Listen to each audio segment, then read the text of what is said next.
제11편 바벨론의 멸망 두 번째 강의를 들으시겠습니다. 이게 10절에 이제 태후가 등장합니다. 왕의 어머니인지 할머니인지는 가려져 있지 않지만 10절 한번 읽겠습니다. 태후가 왕과 그 귀인들의 말로 인하여 잔치하는 궁에 들어왔더니, 그러니까 이전에는 궁에 없었다는 말이죠. 소문을 듣고 궁에 들어왔더니 이에 말하여 가로되 왕이여 만세수를 하옵소서. 왕의 생각을 번민케 말며 낯빛을 변할 것이 아니니이다. 너무 그렇게 걱정하고 그렇게 힘들어하지 마십시오.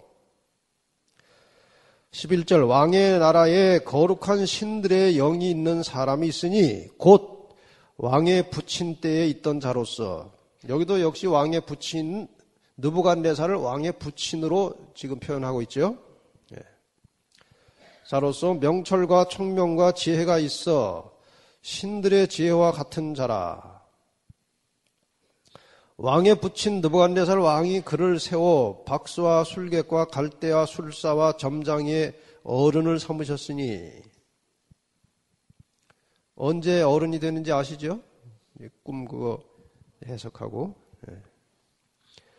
왕이 벨드사살이라 이름한 이 다니엘의 마음이 민첩하고 지식과 총명이 있어 능히 꿈을 해석하며 은밀한 말을 밝히며 의문을 파할 수 있었습니다. 이제 다니엘을 부르소서. 그리하시면 그 해석을 알려드리이다. 참 다니엘은 지금 끝까지 모든 문제의 현장에는 없어요. 지금까지 그렇지 않습니까? 2장 꿈을 꿨을 때도 없었고, 그렇죠? 3장의 두라 평지에 금신상에 절하는 때도 없었고, 또 여기에도 없어요. 그러니까 아마 거의 다니엘은 이 일반적인 사람들과 왕궁에서 잘 못 올리고 따돌림을 받았거나 아니면 왕이 특별한 보호를 하고 있었다. 그렇게 볼 수가 있습니다. 자, 이제 내막을 조금 더 상세하게 살펴봅시다. 왕궁 분벽에 손이 나타나는데 느부갓네살이 지어놓은 궁들입니다. 느부갓네살이 한 43년간 치리했기 때문에 굉장한 역사를 이루었습니다. 그래서 그 바벨론에 나중에 이제 뒤에 그림이 나옵니다만 성벽도 이중으로 쌓아놓고 그 안에 굉장히 화려찬란하게 이제 건물들을 짓고 왕궁을 지었는데, 역사에 의하면 3개의 왕궁이 있었다 그래요. 그러니까 이제 이 성이 내성이 있고 외성이 있어요. 이렇게 이중으로 해놓은 겁니다. 여기 이제 왕이 거하는 이제 중심에 왕궁이 있고, 그 다음에 이 내성 바깥쪽에도 왕궁이 또 한 2개 있었나 봐요. 외성과 내성 사이에 왕궁이 있었다고 그래요. 또 한 내성은 또 하나는 이 내성 북부 중앙에 위치하고 있었고, 북부 그 바깥쪽에, 또 하나는 서북 모퉁이에 있었다. 근데 그 서북 쪽에 있었던 그 왕궁에 바로 세계 7대 불가사의 중에 하나인 공중정원이 이제 그곳에 있었다는 겁니다. 근데 그 공중정원을 만든 것은 이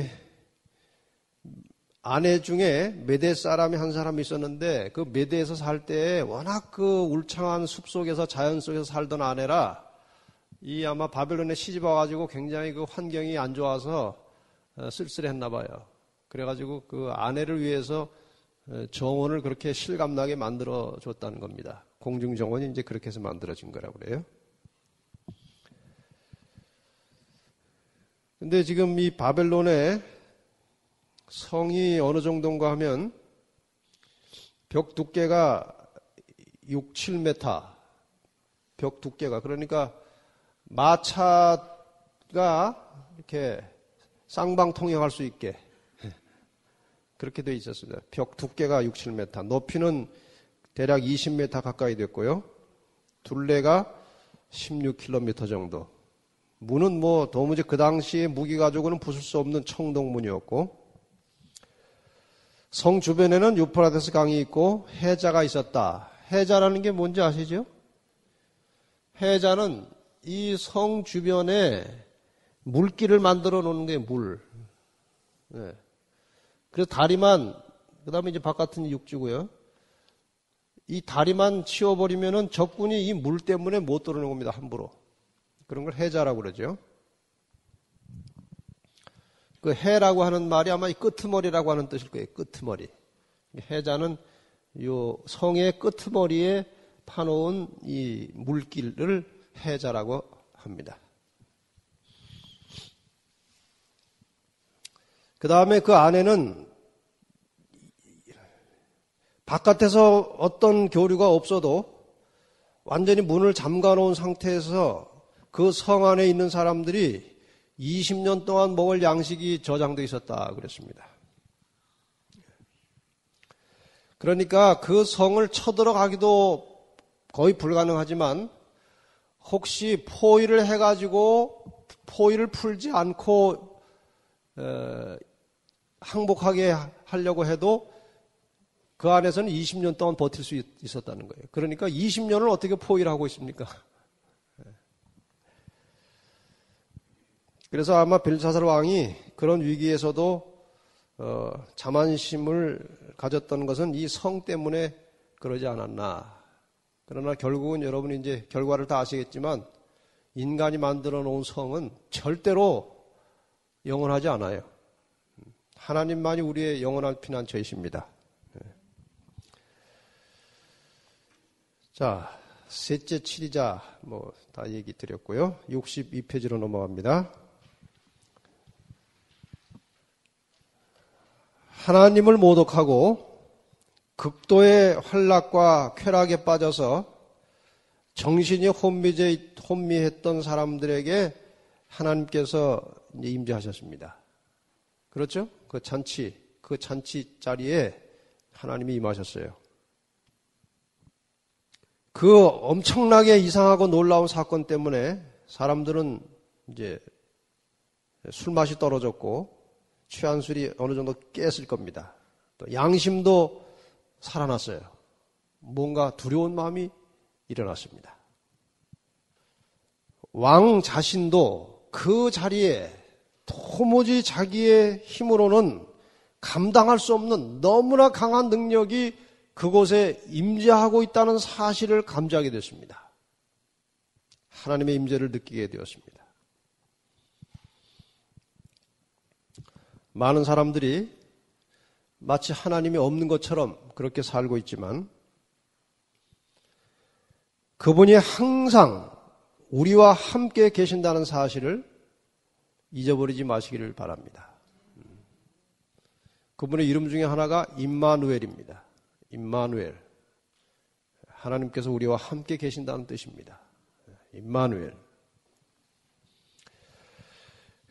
그 임마누엘이신 하나님께서 오늘도 성령을 통해서 우리와 함께 거하신다는 사실을 항상 기억하시기를 바랍니다. 늘 우리 곁에 천사로 동행하시고 우리 속에 영으로 역사하시면서 우리를 하늘로 이끌고 가십니다. 늘 우리와 함께 하시는 그분이 어떤 사람들에게는 귀찮고 또 방해스러운 존재일 수 있고 또 어떤 사람들에게는 든든한 보호자요 피난처일 수 있어요. 우리 곁에 계신 하나님의 임재는 하나님을 무시하는 사람들에게는 방해꾼입니다. 그러나 하나님을 신실하게 믿는 사람들에게는 하나님의 임재가 우리의 피난처요, 우리의 인도자요, 우리의 보호자입니다.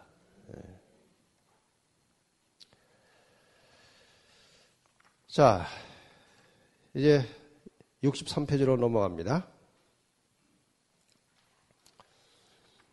여기에서 우리 한 가지 교훈만 더 살피고 이제 마지막 부분을 하고 끝내겠습니다. 지금 그 왕궁 안에 분명히 다니엘이 있었습니다. 그렇죠? 이 왕이 그 태후가 다니엘을 소개함으로 다니엘이 왕궁에 있었다는 사실을 알았습니까?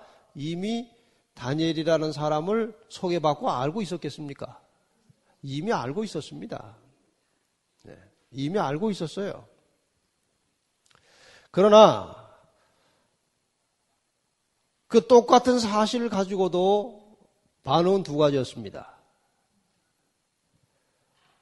벨사사라 왕은 그런 신비한 일이 벌어졌을 때 그냥 겁먹고 벌벌 떨고 무릎이 부딪힐 정도로 떨고 있었습니다. 그 안에 해결자가 있었지만 그러고 있었어요. 그러나 태후는 즉시 이 사건을 경험하자마자 해결자가 있음을 태후는 알았습니다. 이거 오늘날도 마찬가지예요. 분명히 하나님이 계십니다. 근데 어떤 사람은 어떤 큰 일을 당하면 벌벌 떨고 어찌할까 하는데 어떤 사람은 하나님 도와주십시오.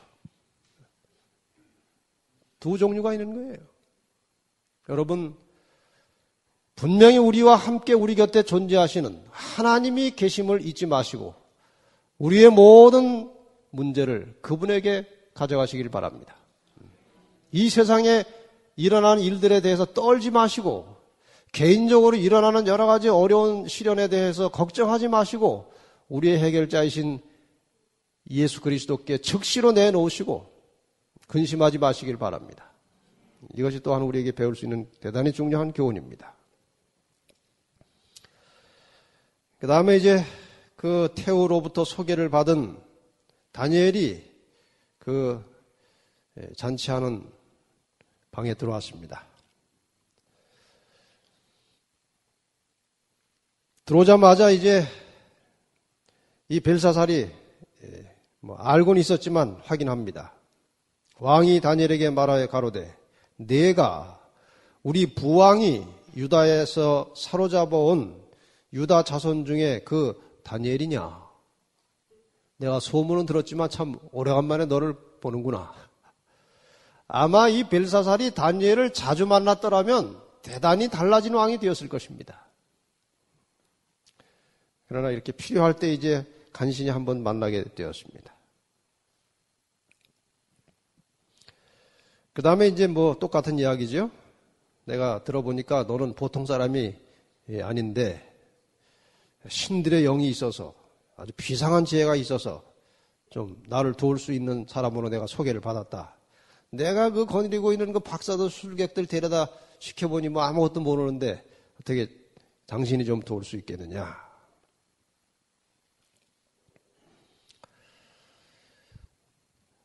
자, 그 다음에 이제 아까 한 얘기를 또 해요. 아까 일반 박사 술객들에게 했던 이야기를 또 하죠. 내가 이 글을 읽고 그 해석을 내게 알게 하면 내게 자주옷을 입히고 금사슬을 내 목에 들이우고 너로 나라의 셋째 치리자를 삼으리라. 똑같은 얘기를 또 했습니다. 그 제안에 대해서 다니엘의 대답은 정말 멋집니다. 17절 다니엘이 왕에게 대답하여 가로되 왕의 예물은 왕이 스스로 취하시며 왕의 상급은 다른 사람에게 주십시오. 그렇게 해도 뭐 내가 그거 바라고 지금 해석하겠습니까? 그러니까 그 선물 안 줘도 내가 왕을 위해서 글을 읽고 해석을 하겠습니다. 근데 다니엘은 딱 보는 순간에 알았겠어요? 몰랐겠어요? 알죠. 보니까 벌써 바벨론 망한다는 거 아닙니까? 그래서 이제 다니엘이 그 내용을 다 알기 때문에 1차적으로 그 왕을 훈계합니다. 이때 다니엘이 나이가 몇 살쯤 되었을까요? 83이나 4쯤 됐습니다. 그러니까 주전 605년에 잡혀올 때가 나이가 17, 18세였어요. 근데 지금 주전 539년입니다. 그러니까 6년이 지난 거 아닙니까? 그러니까 80 적게 잡아서 3세 내지 5세. 그러니까 완전히 할아버지예요, 할아버지. 다니엘 할아버지예요. 우리가 다니엘 하면 항상 청년만 생각하죠. 여기서는 할아버지예요. 그 다음에 이 왕은 새파란 젊은 사람이에요. 그러니까 할아버지가 비록 그가 왕이지만 그 젊은 왕을 이제 훈계하는 거예요. 그 훈계 내용을 한번 읽어볼만 합니다. 그래서 이제 뭐 해석할 필요 없이 그냥 읽을 수 있는 겁니다. 18절. 왕이여, 지극히 높으신 하나님이 왕의 부친 느부갓네살에게 나라와 큰 권세와 영광과 위엄을 주셨고 그에게 큰 권세를 주셨으므로 백성들과 나라들과 각 방언하는 자들이 그의 앞에서 떨며 두려워하였으며 그는 임의로 죽이며 임의로 살리며 임의로 높이며 임의로 낮추었더니 자기 마음대로 했다 이겁니다. 그가 마음이 높아지며 뜻이 강박하여 교만을 행함으로 그 왕위가 패한 바 되어 그 영광을 빼앗기고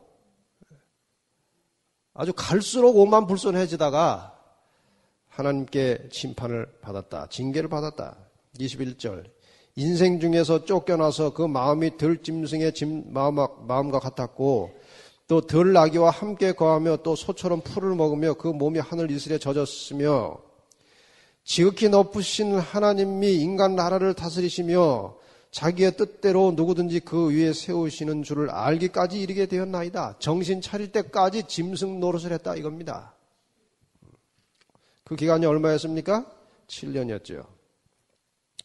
벨사살이요, 왕은 그의 아들이 되어서, 친아들은 물론 아니죠. 그의 후손으로서 이것을 다 알고도 왕의 그 조상의 그 느부갓네살의 이야기 다 알지 않습니까? 알고도 오히려 마음을 낮추지 아니하고 도리어 스스로 높여서 하늘의 주제를 거역하고 그 전 기명을 왕의 앞으로 가져다가 왕과 귀인들과 왕후들과 빈궁들이 다 그것으로 술을 마시고 왕이 또 보지도 듣지도 알지도 못하는 금은 동철과 목석으로 만든 신상들을 찬양하고 도리어 왕의 호흡을 주장하시고 왕의 모든 길을 작정하시는 하나님께는 영광을 돌리지 아니한지라.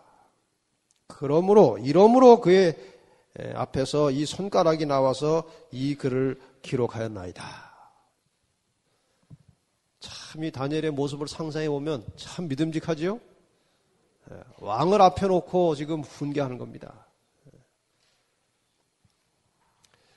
그런데 이것은 벨사살의 경험만이 아니고 오늘 우리 모두가 거의 같은 경험을 하고 있는 것입니다. 우리는 한때 하나님께 대해서 대단히 충성스러운 마음과 믿음을 갖습니다. 이런저런 경험 속에서, 이런저런 말씀을 통해서.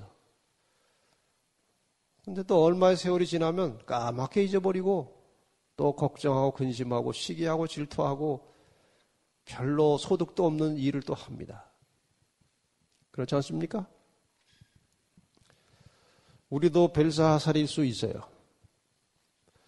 이것을 방지하는 가장 기본적인 방법은 매일의 생활 속에서 말씀을 통해서 하나님을 만나는 것입니다.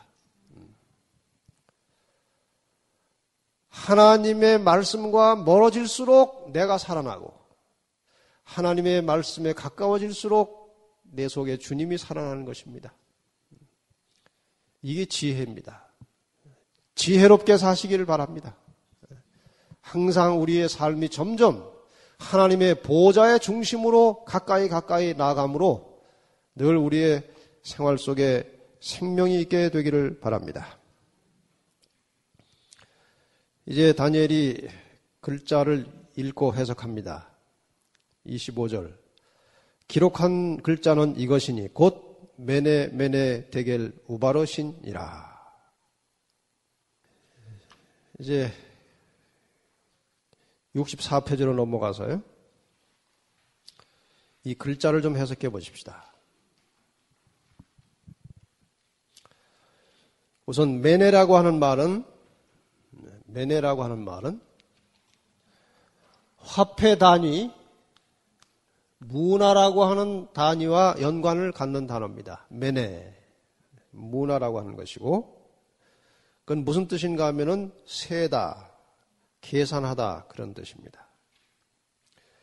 근데 이것이 능동적인 단어가 아니고 수동적으로 쓰이는 분사라고 합니다. 그러니까 계산을 하는 것이 아니고 계산을 당한다는 겁니다. 헤아림을 받는다는 거예요.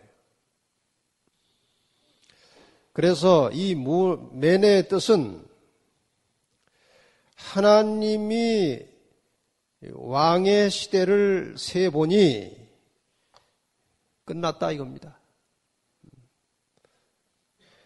하나님이 당신의 나라를 헤아려 보니 끝났습니다.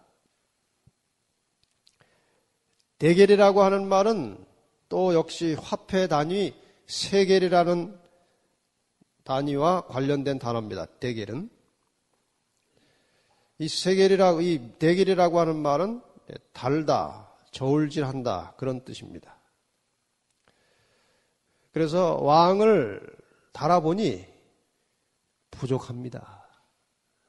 그 뜻입니다. 데겔이라는 말은 왕이 저울에 달려서 부족함이 배었습니다. 우바르신이라고 하는 말은 역시 또 화폐 단위와 관련을 갖는데 반세겔, 한 세겔, 또 반세겔 할 때에 우바르신이라는 말과 관련을 갖는다는 겁니다. 바르신. 앞에 붙여진 우는 접속사, 그러니까 그리고 그 뜻이에요. 다시 말하면 메네 데겔 그리고 바르신 그 뜻이죠. 접속사니까 우는 메네 데겔 그리고 바르신. 근데 그 해석할 때 보면 본문을 잠깐 보겠습니다. 27절에 보면 해석할 때는 말이 조금 다른 말이 나와요.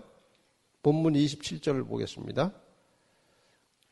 데겔은 왕이 저울에 달려서 부족함이 배었다 하며 그 다음에 베레스는 돼 있죠. 아까 실제 읽을 때는 뭐라고 읽었어요? 우바르신 돼 있죠. 우바르신. 근데 여기서는 베레스라고 이제 다니엘이 바꿔서 말합니다.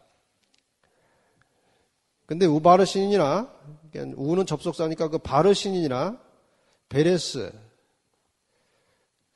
그러니까 바르신 할 때 그 비읍자가 있고 리을자가 있고 시옷자가 있죠. 그렇죠? 바르신. 베레스도 똑같이 뭐가 있어요? 비읍자가 있고 이제 리을자가 있고 시옷자가 있으니까 각 말의 첫 자음은 똑같지 않습니까? 그래서 베레스는 단수고 바르신은 복수라는 겁니다. 복수. 똑같은 단어예요. 무슨 뜻의 복수인가? 부분, 조각. 그러니까 우바르신 하면은 그리고 조각들 그런 뜻이고 베레스 하면은 그냥 조각 그런 뜻이에요. 그러니까 이것을 전체로 이제 해석을 해보면 64페이지 제일 끝에 제일 마지막 줄 오른쪽에 인용문 부호 있죠? 하나님께서 왕의 상태를 보시니 부족함이 나타나서 왕의 나라를 조각내어 망하게 하실 것이며 왕의 나라가 나뉘어서 지금 계속 정복 사업을 하고 있는 메대와 파사 사람에게 넘어갈 것입니다. 풀면 전체가 그 뜻이에요. 이렇게 깊고 큰 뜻을 나자로 그냥 메네 데겔 우바르신 한 걸 보고 바벨론의 그 학자들이 알 길이 있습니까? 알 수가 없는 거예요. 그런데 여기서 우리가 한 가지 좀 또 관심을 가져야 될 부분이 있는데, 이 메네나 데게나 우바르신이라고 하는 단어들이 다 화폐 단위라는 겁니다. 화폐 단위. 돈에 관련된 거예요. 다시 말해서 인간이 추구하는 물질 문명의 역사, 이것은 결국 망할 것입니다. 지금 온 세상이, 제가 설교 시간에도 가끔 표현하는 것이지만, 모든 가치가 물질로 평가됩니다. 의사가 정말 도덕적이고 정말 양심적이냐, 그것에 의해서 평가되는 게 아니고 월급을 얼마를 받느냐에 따라서 의사의 등급이 달라지는 겁니다. 선생도 마찬가지예요. 특히 운동선수들도 마찬가지입니다. 그 값이 다 있어요, 값이. 회사에서 정말 그 유능하고 훌륭한 사람은 아주 품행이 건실하고 아주 정직하고 매사에 철저하게 일하는 사람보다 튀는 아이디어를 가지고 뭔가 기발한 아이디어를 내놓고 돈 벌게 해주는 사원이 1등 사원이. 모든 가치가 물질로 평가되고 있어요. 이런 물질 문명, 물질 만능주의 역사는 끝난다는 겁니다. 메네 데겔 우바르신. 역사도 역사지만 영적인 사물에 무심하고 하나님에 대하여 무지하고 그저 먹고 사는 물질 세계에 집착해서 사는 사람도 결국 망한다는 겁니다.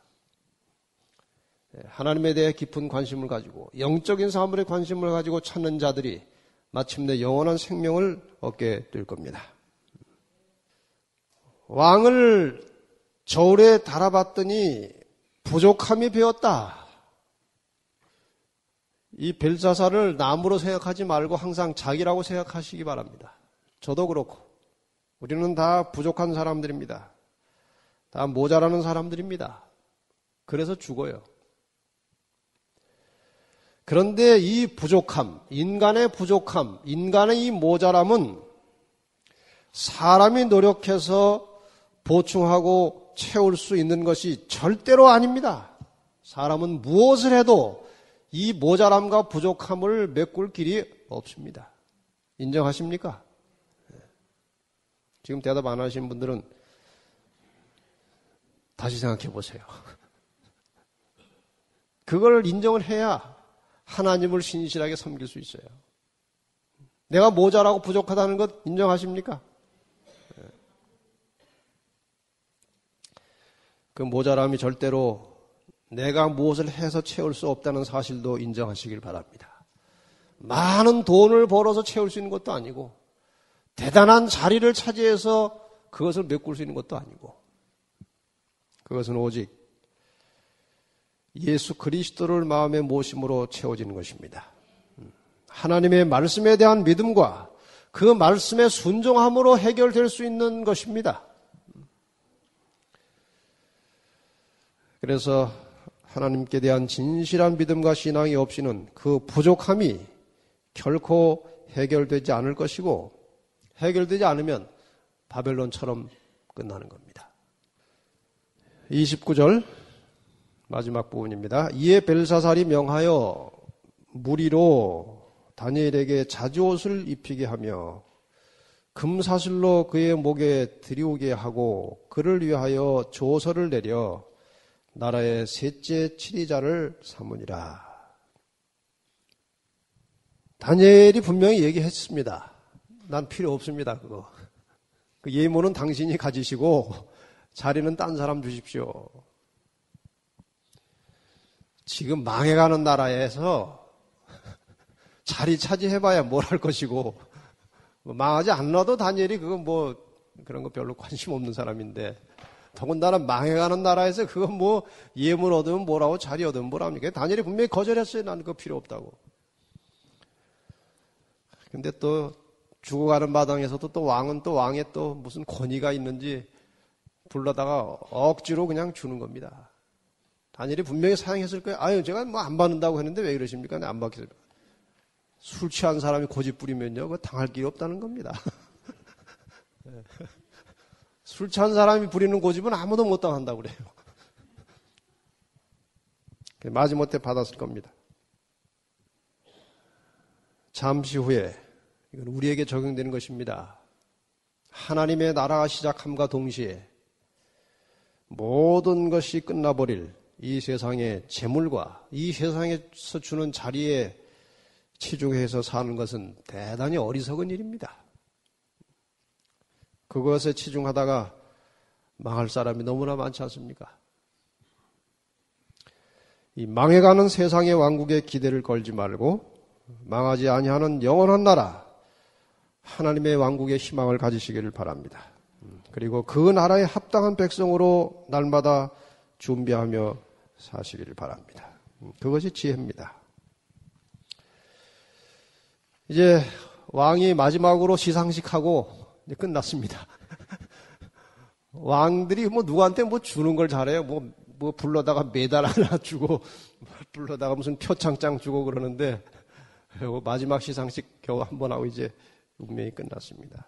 근데 이 바벨론의 멸망에 대해서 벌써 오래전부터 이사야 선지자, 예레미야 선지자가 여러 차례 경고를 했습니다. 66페이지에 보시면 그 바벨론의 성곽이 이제 그 고고학에 의해서 나타난 것들을 토대로 이렇게 그려놓은 그 성입니다. 내성가가 있고 외성가가 있고, 그 유브라데 강이 또 흐르고, 그 사각형이 있죠, 사각형. 내성가, 또 왼쪽에 신성가, 뭐 신성가라는 것도 또 있네요. 거기 굵은 선이 해자예요, 해자. 예? 그게 이제 물길을 만들어 놔가지고 적이 쳐들어올 수 없도록 이렇게 물길을 만들어 놓은 것이 해자입니다. 그 성벽은 저쪽 외성가부터 들어와야 돼요.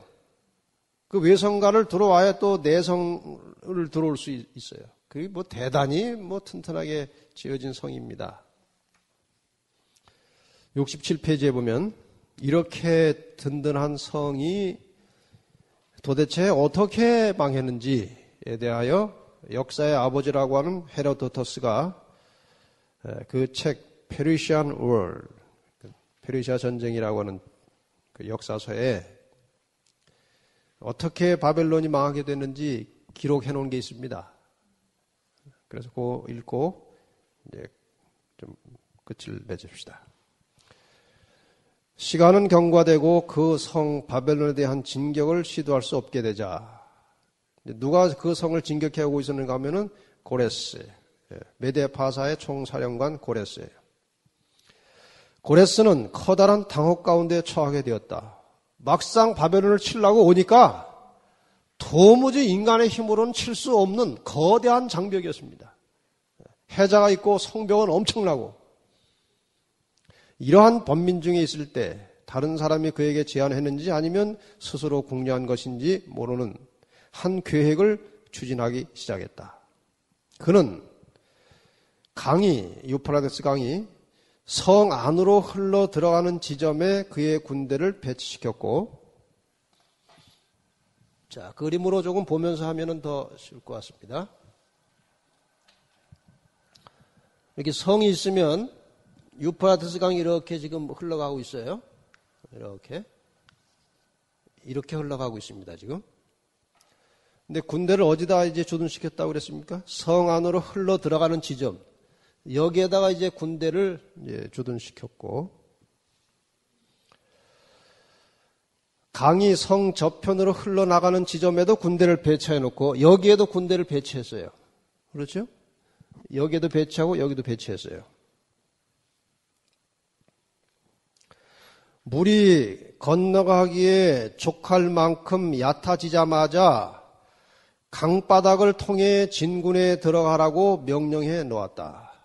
이렇게 배치한 다음에 기다리고 있다가 이 물이 점점 얕아져서 걸어 들어갈 수 있을 정도가 되면은 명령을 내릴 테니까 그때 들어가라고 그랬어요. 들어가서 이 물길, 이 물 위에 이렇게 벽이 올라와 있을 거 아닙니까? 그 밑에 물길을 따라서 성 안으로 들어가라는 거예요.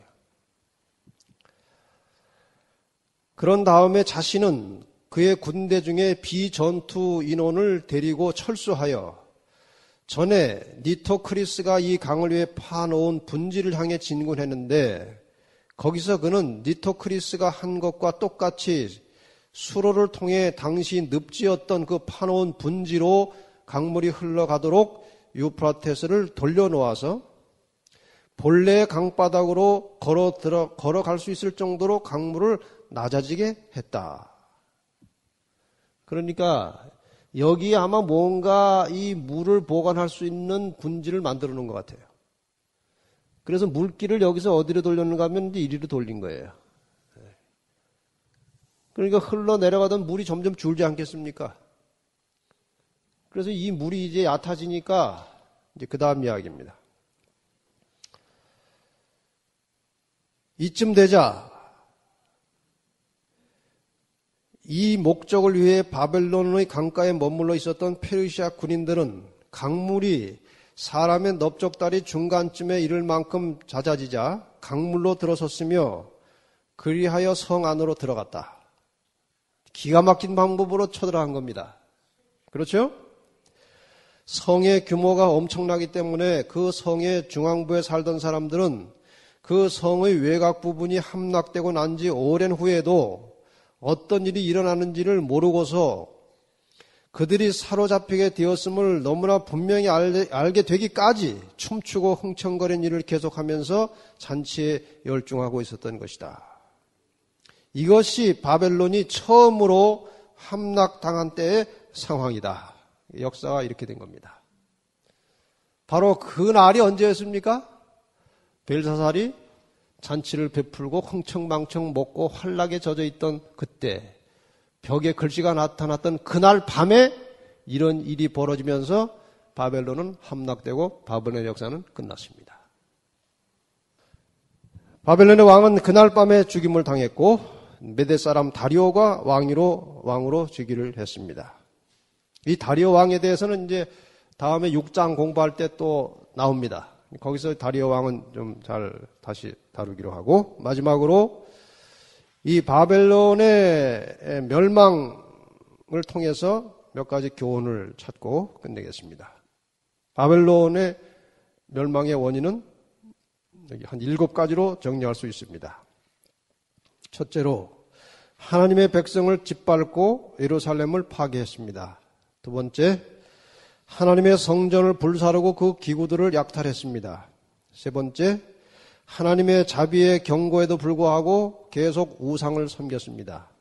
네 번째, 물질주의 혹은 황금만능주의가 그 사람들의 정신과 삶을 지배했습니다. 다섯 번째, 교만과 강포가 가득했고 여섯째로 사치와 쾌락과 부도덕이 편만한 나라가 되었을 때 멸망했습니다.